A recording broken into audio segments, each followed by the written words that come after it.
हिंदू, बौद्ध, जैन धर्मों के अलावा दुनिया के कई इलाकों में स्वस्तिक के चिन्ह का बहुत महत्व है। कोई भी मंगल कार्य शुभारंभ करने से पहले हिंदू धर्म में स्वस्तिक का चिन्ह बनाने के बाद ही मंगल कार्य का शुभारंभ किया जाता है। लेकिन यह स्वस्तिक का चिन्ह मंगलकारी क्यों है? यह चिन्ह असल में क्या दर्शाता है?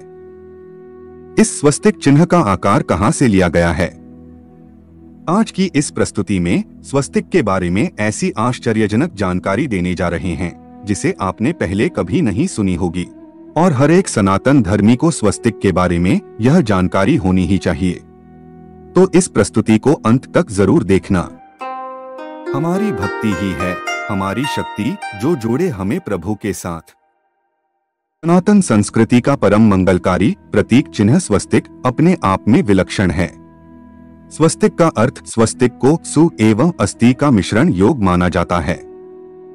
यहाँ सु का अर्थ है शुभ और अस्ति का अर्थ होता है होना।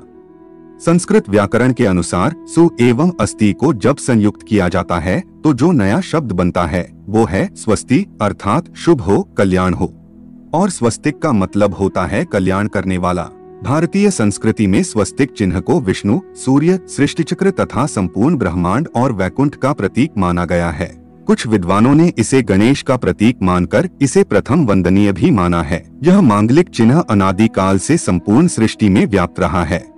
अत्यंत प्राचीन काल से ही भारतीय संस्कृति में स्वस्तिक को मंगल प्रतीक माना जाता रहा है। विघ्नहर्ता गणेश की उपासना धन, वैभव और ऐश्वर्य की देवी लक्ष्मी के साथ भी शुभला, स्वस्तिक तथा बही खाते की पूजा की परंपरा है। इसे भारतीय संस्कृति में विशेष स्थान प्राप्त है। इसीलिए जातक की कुंडली बनाते समय या कोई मंगल व शुभ कार्य करते समय सर्वप्रथम स्वस्तिक को ही अंकित किया जाता है। हिंदू धर्म के अलावा दुनिया के कई कोनों में इसका इस्तेमाल कई हजारों सालों से होता आ रहा है। लेकिन असल में स्वस्तिक का यह चिन्ह क्या दर्शाता है? इसके पीछे ढेरों तथ्य हैं। आज हम आपको स्वस्तिक का मूल अर्थ क्या है इसके बारे में बताने जा रहे हैं। सांसारिक जीवन में धन और यश कल्याणकारी हो सकता है। शरीर के लिए भोग और सुख कल्याणकारी और मंगलमय हो सकते हैं। लेकिन आत्मा के लिए यह सब कोई मायने नहीं रखता है। आत्मा के लिए तो मंगलमय परमधाम है, परमात्मा है। आत्मा के लिए तो कल्याणकारी मोक्ष है, और आत्मा को मोक्ष वैकुंठ जाने के बाद मिलता है। वैकुंठ में गई हुई आत्मा मोक्ष प्राप्त करती है, और वैकुंठ का स्थान भागवत पुराण में ध्रुव तारे की ओर बताया गया है। ध्रुव तारा सप्तर्षि तारामंडल में आया हुआ है। इनमें मेसिए 81 नामक सर्पिल गैलेक्सी है, जो आकाश में सबसे रोशन गैलेक्सियों में से एक है। इस तारामंडल के क्षेत्र में मेसिए 82 नामक गैलेक्सी भी है, जिसे अपने आकार की वजह से सिगार गैलेक्सी भी कहा जाता है। कुल मिलाकर सप्तर्षि तारामंडल में लगभग 50 गैलेक्सियां देखी जा चुकी हैं। आप सोच रहे होंगे कि स्वस्तिक के बारे में बताते बताते हम गैलेक्सी के बारे में क्यों बात कर रहे हैं, लेकिन स्वस्तिक का रहस्य इस तारामंडल में ही छिपा हुआ है। और यह सप्तर्षि तारामंडल और पोल स्टार या ध्रुव तारा दिशा निर्देश के लिए प्राचीन काल से ही बहुत महत्वपूर्ण रहा है।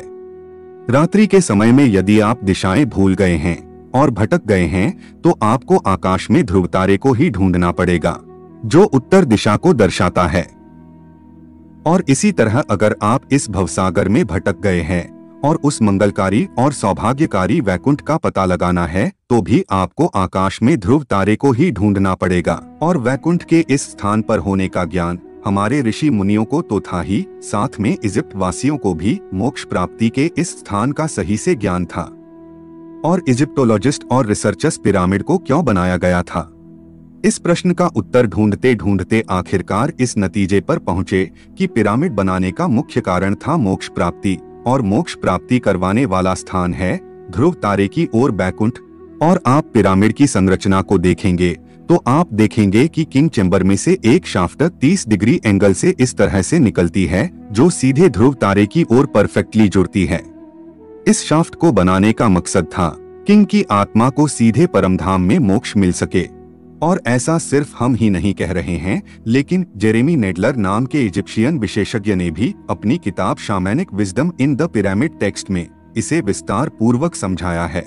तो आप समझ सकते हैं कि प्राचीन काल में ध्रुव तारा और सप्तर्षि तारामंडल कितना महत्वपूर्ण था। अब आकाश में मोक्ष प्रदान करने वाले इस मंगलकारी और सौभाग्यकारी स्थान का पता लगाने के लिए आपको सप्तर्षि तारामंडल और ध्रुव तारे को ढूंढना होगा, और सप्तर्षि तारामंडल को कोई भी आसानी से ढूंढ सकता है। सप्तर्षि तारामंडल 7 तारों का समूह है और उसके पहले 2 तारों की सीध में देखेंगे तो आपको सामने ध्रुव तारा दिखाई देगा, और यह सप्तर्षि तारामंडल वर्ष में अलग अलग ऋतुओं में अलग अलग स्थान पर दिखाई देता है। वसंत ऋतु में यह तारामंडल ध्रुव तारे से ऊपर की ओर दिखाई देता है। शीतकाल में यह तारामंडल ध्रुव तारे से पूर्व की ओर दिखाई देता है। शरद ऋतु में यह तारामंडल ध्रुव तारे से क्षितिज की ओर दिखाई देता है, और ग्रीष्म ऋतु में यह तारामंडल ध्रुव तारे से पश्चिम की ओर दिखाई देता है। अब आप देखेंगे कि यह जो आकृति बन रही है वह स्वस्तिक की बन रही है। अब आपको समझने में कोई मुश्किल नहीं होगी कि स्वस्तिक की 4 भुजाओं को क्यों 4 दिशाओं का रूप माना गया है, और स्वस्तिक के केंद्र को क्यों विष्णु का स्थान बताया जाता है। प्राचीन काल में प्रतीकों का बहुत ज्यादा प्रयोग किया जाता था। यहाँ तक कि प्राचीन काल की भाषा लिपि भी प्रतीकों से बनी हुई है, और आकाशीय नक्षत्र को भी कोई ना कोई वस्तु का प्रतीक माना गया है। इसी तरह स्वस्तिक भी मोक्ष प्रदान करने वाले बैकुंठ का प्रतीक है। भगवान विष्णु और बैकुंठ का प्रतीक होने के कारण स्वस्तिक को परम मंगलकारी और सौभाग्यकारी माना जाता है। अब हम आपको स्वस्तिक के बारे में अन्य कई प्रकार की व्याख्याएं की गई है, इसके बारे में बताते हैं। हिंदू मान्यताओं के अनुसार यह रेखाएं 4 वेदों ऋग्वेद, यजुर्वेद, अथर्ववेद और सामवेद का प्रतीक हैं। कुछ यह भी मानते हैं कि यह 4 रेखाएं सृष्टि के रचनाकार भगवान ब्रह्मा के 4 सिरों को दर्शाती हैं। इसके अलावा इन 4 रेखाओं की 4 पुरुषार्थ, 4 आश्रम, 4 लोक और 4 देवों यानी कि भगवान ब्रह्मा, विष्णु, महेश और गणेश से तुलना की गई है। हिंदू धर्म में माना जाता है कि यदि स्वस्तिक की 4 रेखाओं को भगवान ब्रह्मा के 4 सिरों के समान माना गया है, फलस्वरूप मध्य में मौजूद बिंदु भगवान विष्णु की नाभि है, जिसमें से भगवान ब्रह्मा प्रकट होते हैं। स्वस्तिक की 4 रेखाएं एक घड़ी की दिशा में चलती हैं, जो संसार के सही दिशा में चलने का प्रतीक है। बौद्ध धर्म में स्वस्तिक, हिंदू धर्म के अलावा स्वस्तिक का और भी कई धर्मों में महत्व है। बौद्ध धर्म में स्वस्तिक को अच्छे भाग्य का प्रतीक माना गया है। यह भगवान बुद्ध के पग चिन्हों को दिखाता है, इसलिए इसे इतना पवित्र माना जाता है। यही नहीं, स्वस्तिक भगवान बुद्ध के हृदय, हथेली और पैरों में भी अंकित है।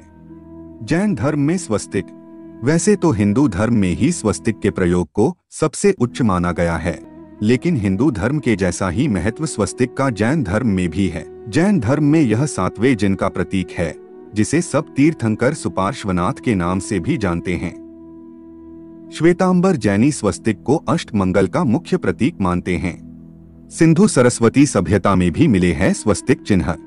सिंधु घाटी सभ्यता की खुदाई में प्राप्त मुद्रा और बर्तनों में स्वास्तिक का चिन्ह खुदा हुआ मिला है।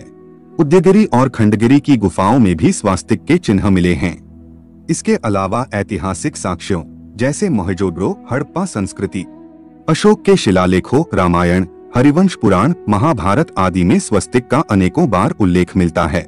विभिन्न देशों में स्वस्तिक को नेपाल में हेरम्ब, मिस्र में एक्टोन तथा बर्मा में महापियन्ने के नाम से पूजा जाता है। ऑस्ट्रेलिया और न्यूजीलैंड के मावरी आदिवासी भी स्वस्तिक को मंगल प्रतीक के रूप में पूजते हैं। तो दोस्तों, यह प्रस्तुति आपको कैसी लगी कमेंट में अवश्य ही बताना, और इस बहुमूल्य जानकारी को अपने दोस्तों और रिश्तेदारों में शेयर जरूर करें।